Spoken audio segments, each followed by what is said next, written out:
Ascension messages. Questions and answers, dominant frequencies, karma trap, law of attraction, 5D. Question. My 3 young children are aged 4, 6 and 9. I have tried reading and explaining the messages you have been sharing. I don't think they get it. However, every now and then they ask me a question related to what I thought they didn't get. How can I get this bigger picture through to them? Do we all have to die in this 3D body and reincarnate into a new 5D form? After all, I am happy with this 3D body and my life so far, and I have 3 beautiful children who I love dearly. Answer. They already know, that is why they are here now at these times. It all makes sense to them on another level within their consciousness.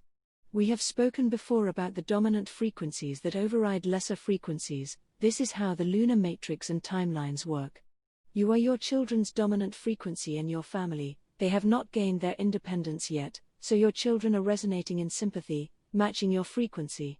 It is you that is remembering what you already know at another level. This is why the information we are sharing with you is matching your curiosity. Integration allows you to connect with all levels of who you are. You are an angel, you are also source simultaneously, you are all that is and will ever be, and you are also simultaneously this 3D biology. To transition to 5D, you do not need to leave this body in order to raise and hold your frequency in 5D, however, your 3D body's vibration needs to be able to hold 5D energy. This means, the nervous system of our 3D body needs to be able to hold the higher 5D vibration. The voltage of your 3D nervous system is much lower than that of 5D voltages. As your nervous system voltage increases, you can feel temporarily the change of voltage. It is often subtle, nevertheless, it can be felt. This subtle voltage change can be experienced as a gentle tingling vibration sensation. As this higher frequency is translated into a higher voltage and stabilizes, it then becomes the new normal frequency. You have now raised your frequency. This is why it is so essential to integrate our fears, recognize them, validate them. It is okay for me to feel this way. Feel the feelings. And then choose to move forward with courage. This is integration.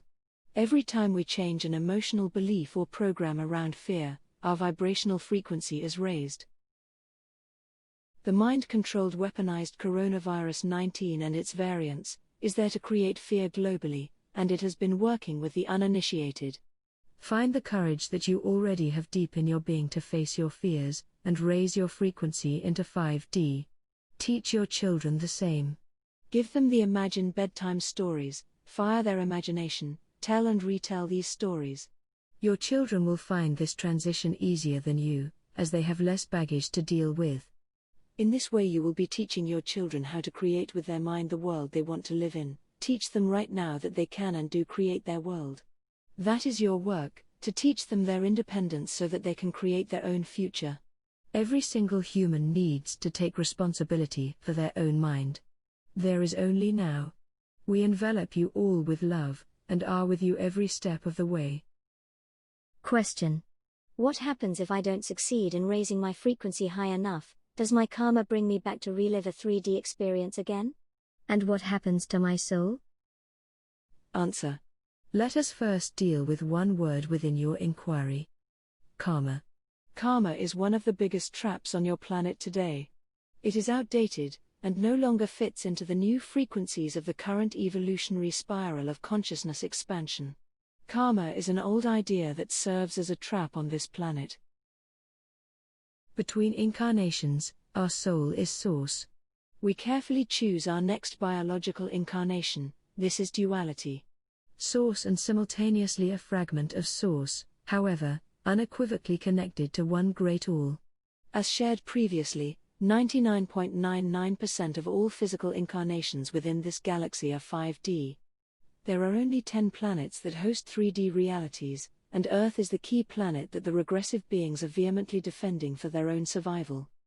When the creator of all things initially set up a matrix that allowed both 3D and 5D frequency realities to exist, many interstellar races contributed both DNA and limiting belief structures that were encoded into these lower densities. The Andromedians encoded their version of karma, and expanded its reference to include individual karma, family karma, group karma, national karma, and planetary karma. Karma is a trap. Its survival depends upon guilt, that somewhere in an incarnated lifetime you did something wrong and you are indebted to this wrongness, with the idea that if you reincarnate again, you can try to correct this perceived wrongness. In other words, you have a debt that has to be paid off. This model is now totally out of date and needs updating, as its origin is based in fear that somehow you must right all the wrongs that you have done as an individual, a family, a group, a nation, and globally.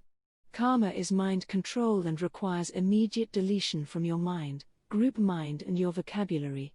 As a soul, we learn through experience. It would be impossible to choose a biological incarnation in a dualistic reality with a veil of forgetfulness, and expect to get everything right. It is through contrast that we evolve. It is through contrast that we can choose another path, another timeline.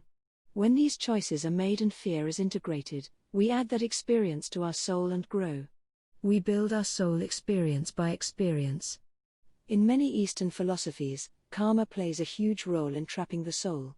In many Western religions you have sin or guilt. It is the same trap. Somehow you have a debt that must be paid off. Let all of this go now. Be clear here, the law of attraction and karma are entirely different. The law of attraction, in the simplest explanation, is what you put out is what you get back. Some use the expression, what goes around comes around. This is how timelines work. Whatever is the sum frequency of your biology becomes your dominant frequency. In other words, you are your frequency. There is a deterministic timeline that is a match for this frequency. Remember, there are infinite timelines. When you match this timeline through your frequency, you animate it with the octaves of your frequency. Remember, every soul, every event, every location in the universe has a unique vibrational frequency. This is the mechanism that has created our universe on all levels. This is how our universe works. Tawana, Tawa, adventure with joy, with all its multiple meanings.